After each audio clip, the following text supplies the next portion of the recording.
kind of bad.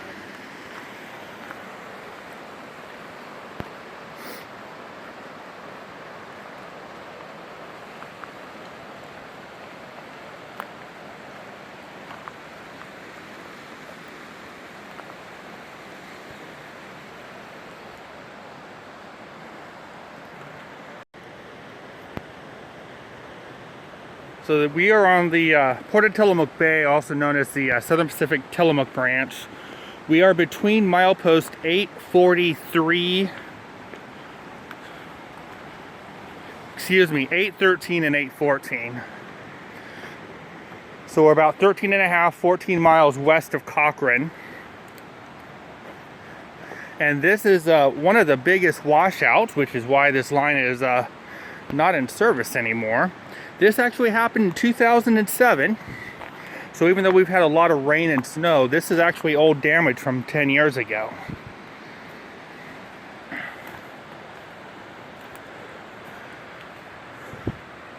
So you can see how the entire track structure has just slid right off of the roadbed.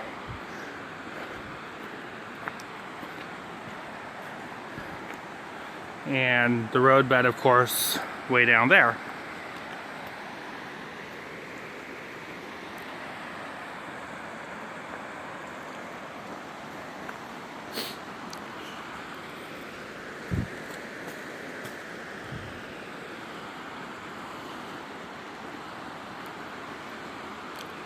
So down below you can see the fiber optic lines that used to run the entire length of the railroad in that blue and orange conduit. Those are also out of service.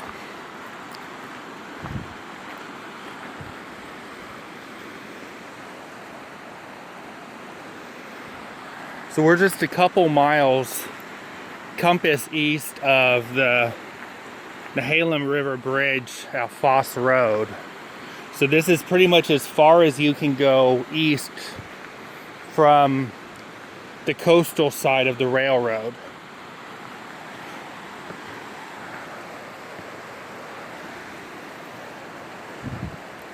And you can't get anywhere beyond this point into further up the Salmonberry River canyon, which the Salmonberry River is to the right. Now there are a number of washouts this direction, although they're all fairly minor and could be somewhat easily repaired for the most part. From here to Foss Road, there's only really one small landslide that needs just a little work, but this is the one where this will cost a lot of money. The Oregon Coast Scenic Railroad got fined by the DEQ for trying to fix some of the track, and a court ruled that at the time they are in fact governed by the federal government. They are a common carrier railroad, and so the DEQ actually lost the case in federal court out of lack of jurisdiction. However, the Port of Tillamook Bay has filed for abandonment of the entire railroad from Banks to Tillamook. So what that means is this track will no longer be federally regulated. Of course, the bad news is the Oregon Coast Scenic Railroad will no longer have that federal protection, and they'll now once again be subject to state law, in which case it pretty much means this track will never be restored, at least not in any time soon, unless someone comes up with a lot of money, or there's a business case, or someone strikes gold or oil.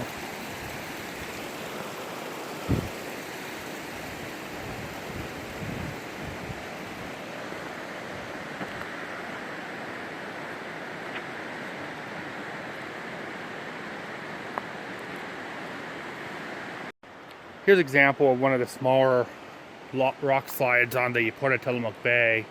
Again, we're just coming up on milepost 814, which is just around the corner. And this one isn't too terribly bad, but it'll need some kind of shoring up to prevent the rest of this hillside from coming down. So that means probably building a retaining wall, which means money. Really too dangerous for me to get a speeder in here. I might be able to, but again, we're not that far from the big washout. Probably, what, 1,000 feet or so? Right around that curve. So, really no point bringing the speeder out here. From this point, it's fairly clear. There are a couple areas where the ballast is washed out, but nothing that would preclude the speeder from running. It's really lightweight, just about 800 pounds. So that won't be a problem. As we come around this wide curve here on this tree, you'll see the 814 mileposts. There aren't too many mileposts remaining. But this one has fortunately survived.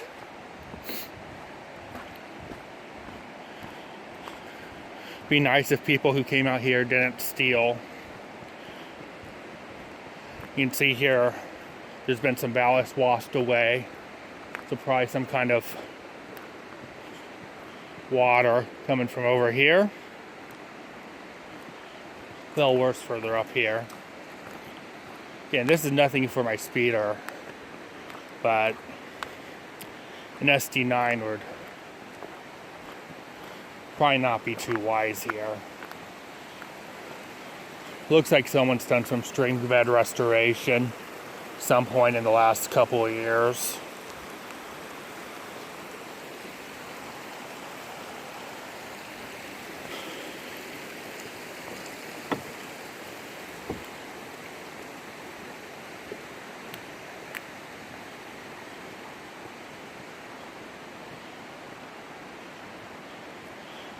So here's the 814 milepost, 814 miles from San Francisco, being that we're on a Southern Pacific line.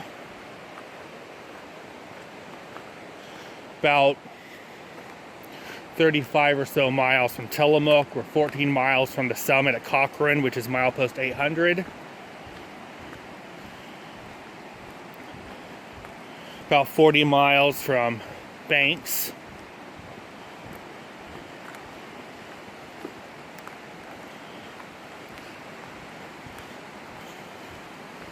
I think we're about 60 miles or so from Hillsboro. So we're just past milepost 814.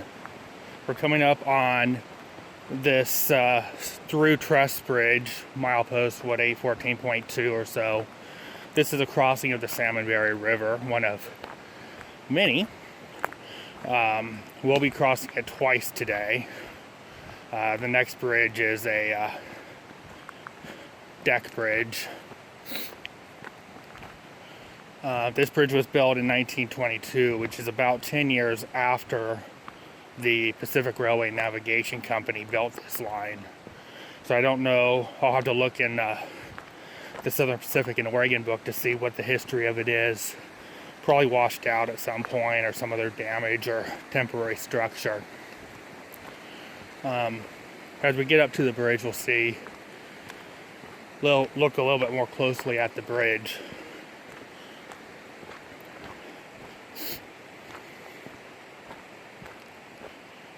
One thing you'll notice is as we go further west, the roadbed doesn't have as much vegetation on it, so obviously someone's come through here. Once you get past that washout back there, vegetation goes right over the rails and it's just a trail, much like on the east side of Cochrane going towards Timber and Banks, where it's all overgrown. So here we can see an example of where you got a little bit of a washout. Hasn't undercut the road bed, but it wouldn't take much to cause any further damage here. We can see there's been some showing up at the ballast here. We also see this at a couple of the other bridges, so I don't know if this is from the Port of Tillamook Bay or what. So you can see the 1922 date right there. Whee! The other neat thing is, and this is on both sides of the bridge, we have the builder's plate, the American Bridge Company, USA 19. And this is interesting, it says 1923. I don't know why there's a discrepancy. Maybe the construction started. But one thing we're going to find on this bridge is there's definitely some deterioration on a lot of these stringers. You can see that one's been replaced right there. But we can see a few others that are rusted through. I'll show you over here. As we look at some of this, you can see there's a couple right there that are basically almost non-existent. So rusted all the way through. We can see that over here. If we look at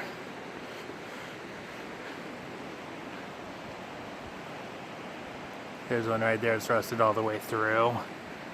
This one's interesting. This one looks like this had something added to it.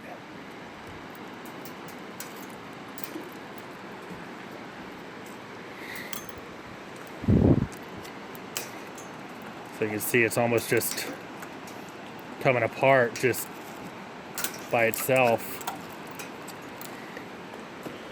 Not sure how that rock got there. Probably some idiot threw it there. So for this bridge to see train again, I would imagine it'll need a lot of work. I'm not a bridge engineer.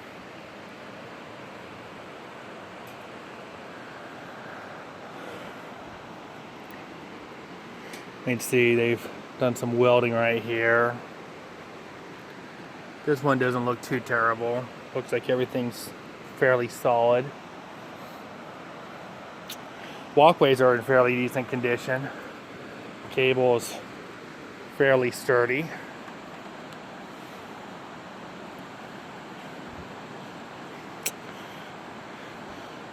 But I'm not sure if I trust a 160-ton SD9 on this.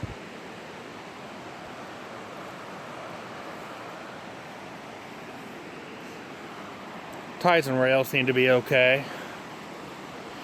One thing is, unlike a lot of the trestles further up, there's no fire protection for the ties. Some of the bridges on the other side, well, on this side of Cochrane rather, have fire protection, have sprinkler systems.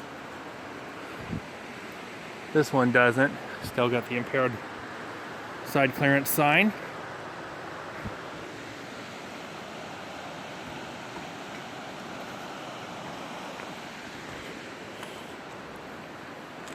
Fairly substantial wall over here to deflect the river. And you see there's the other builder's plate right there. American Bridge Company, 1923. Hi, Alex. You can also see there's a nice retaining wall right here. But as soon as the retaining wall ends, we have another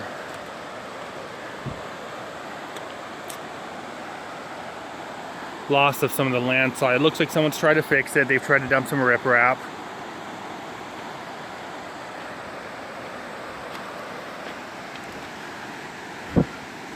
So we'll continue on our way. The next bridge is at 815.25, so we got about a mile to the next bridge.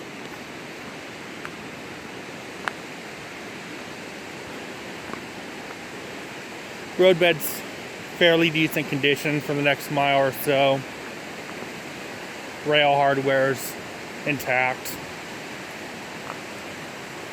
Maybe bring the speeder out here or something, because there's still plenty of washouts between here and Batterson, which is the farthest that is operating right now.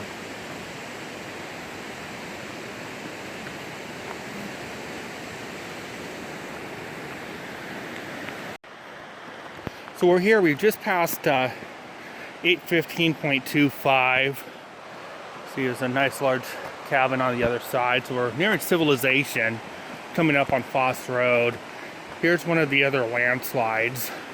This one, again, not too terrible.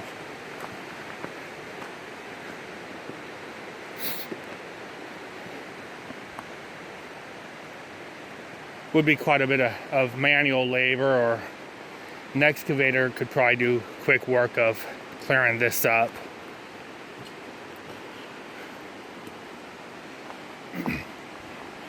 We're coming up on the end of the canyon, or I guess the remote part of the canyon, coming up on Foss Road, which is the first road since Cochrane.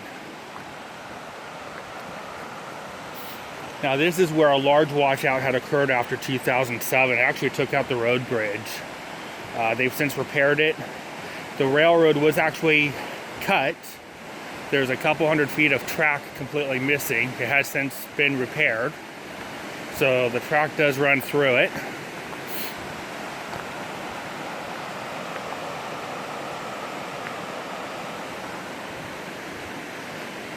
And we'll be seeing that. We'll also see the Nehalem River Bridge, which is another through truss.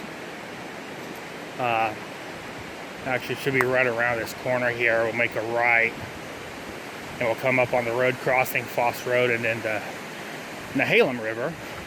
And this is where the Salmon and Nehalem Rivers converge.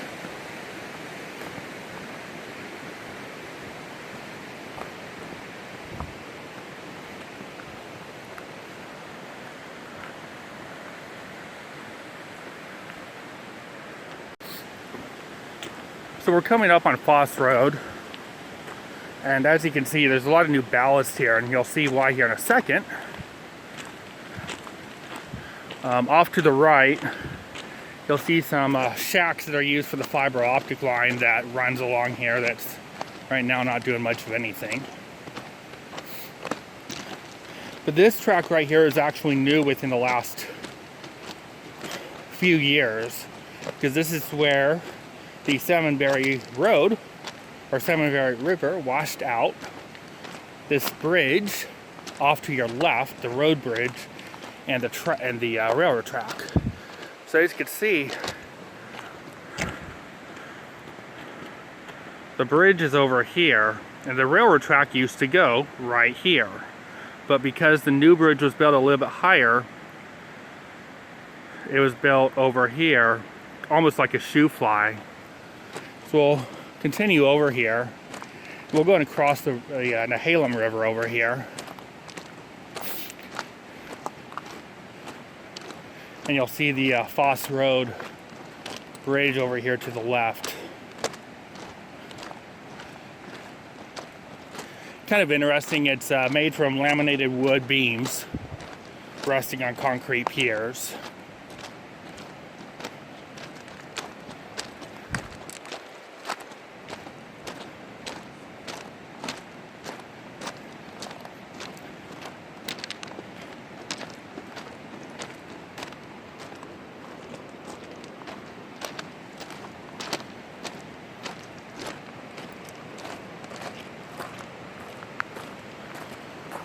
So we're definitely entering civilization. You can see there's power line here.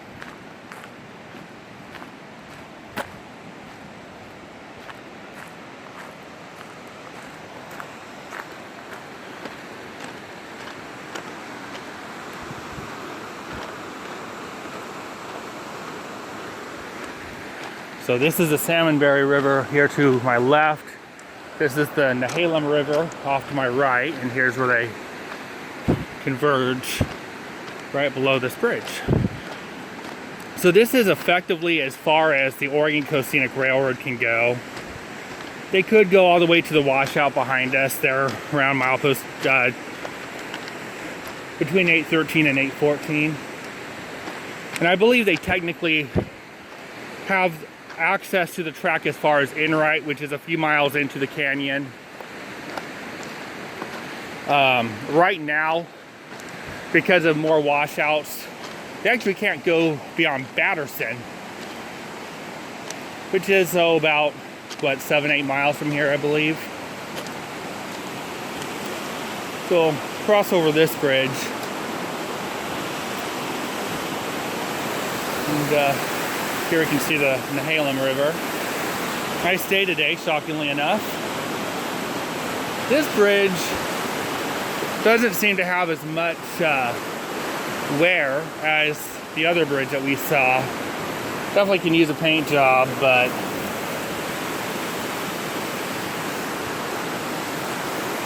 it seems to have held up a bit better than the previous Salmonberry River bridge.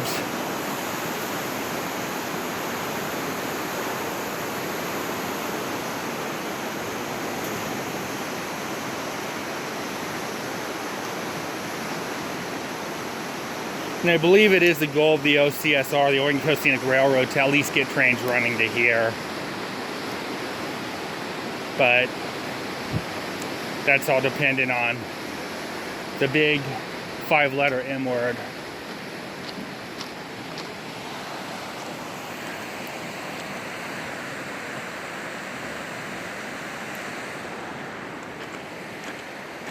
Now, if I recall, there's a pretty sizable washout over here. We'll go just a little bit, a couple hundred feet or so. You can always see there's some mud over the tracks. Got something right over here. And I believe there used to be a siding over here. It's been a few months since I've been out here. One thing you'll notice are the not concrete, steel ties, like that one right there. There's one. One thing interesting about the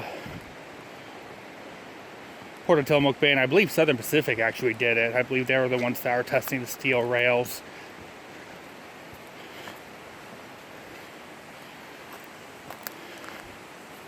But you can see right here, this is all backed up. So this culvert's plugged.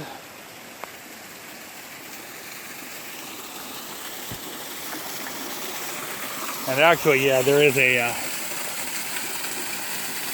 switch over here. Let's go check it out.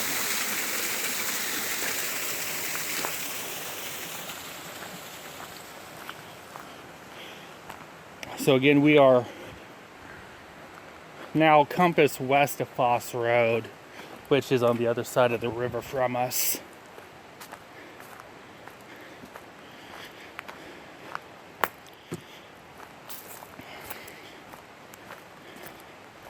And you'll see here that there is a switch here. Now there's about 6 or 7 miles that we're on the opposite side from Foss Road, so quite a bit of track. I'm not sure if there's any washouts here or not.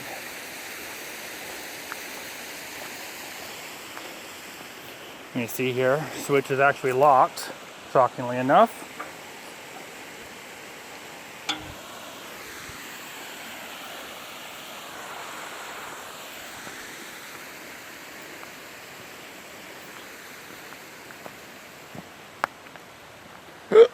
Excuse me.